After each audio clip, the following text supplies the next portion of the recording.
తన పేరును E20 ethanol ఈ కార్యక్రమంతో ముడిపెడుతూ సోషల్ మీడియాలో ప్రచారమైన పోస్టులు, డీప్ ఫేక్ వీడియోలపై కేంద్ర మంత్రి నితిన్ గడ్కరీ న్యాయ పోరాటానికి దిగారు.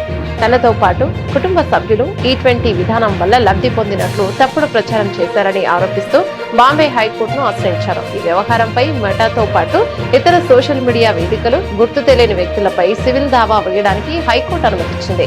E20 ఇథనాల్ కార్యక్రమం వల్ల తన కుటుంబం లాభపడిందంటూ సోషల్ మీడియాలో అసత్య ప్రచారం జరిగిందని పిటిషన్ లో పేర్కొన్నారు. వాస్తవానికి ఇథనాల్ మిశ్రమ ఇంధన విధానాన్ని కేంద్ర పెట్రోలియం, సహజ వాయు మంత్రిత్వ శాఖ అమలు చేస్తోందని వివరించారు.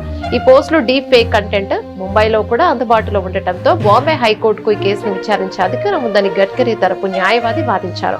ఈ వాదనను విన్న justice Abhay Ahuja civil suit దాఖలు చేసేందుకు అనుమతిని మంజూరు చేశారు.